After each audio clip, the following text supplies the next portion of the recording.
Alright, so this is a sample application to illustrate how to implement the refresh on your app.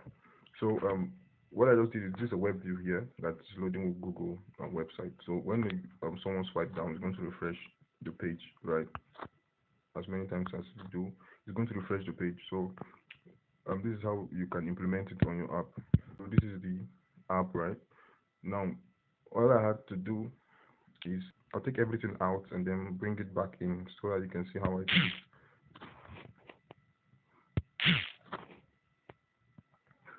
First of all, when you have an empty screen, you have not added anything yet, you bring in the swipe refresh layout. This would enable the swipe refresh layout. So first thing, you add the swipe refresh layout. Then inside the swipe refresh layout, you can now add your web view inside the swipe refresh layout, right?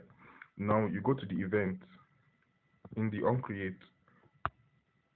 This is what I have here. I'm going to take this one out so that you can see how I started everything from the beginning, right? This is where I load the website I want to open when the app first starts, right?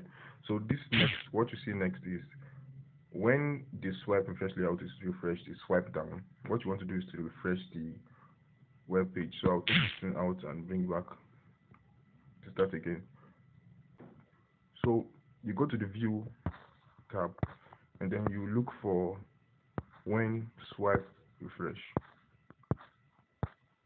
You look for this when the swipe refresh layout is refreshed. What do you want to do when the swipe refresh layout is refreshed?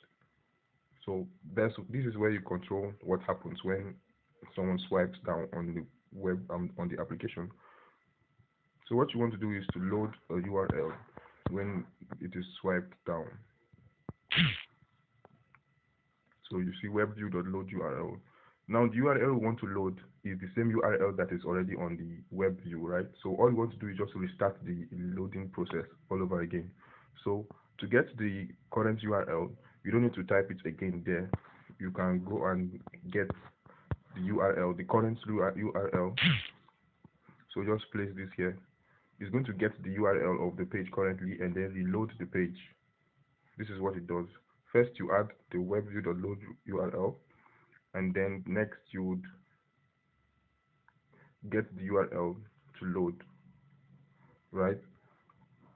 Then once you're done, then don't forget to select what we are using. Select what we are opening, right? And then once the URL, the page is already loaded, you want to stop the circulation. So you go to the component and then set after what this does is to stop the refreshing after the page is already loaded. So what you do is to set refreshing to false. You go to control and then operator and then look for false and drag into this part. So here is a quick reminder. First things first, you open when the page opens first, you load the URL and then you wait for an event to happen. That's why we have the when the swipe refresh layout is refreshed. What you want to do is to load the URL to reload the web page again, and this web view load URL will help us do that. And then the website you want to refresh and reload to the web view is the same URL that is already on the web view. So that's why we have the get URL there. And what you want to do is to stop the refreshing. That's why we have the set refreshing false. So that is how you implement the refresh on your application.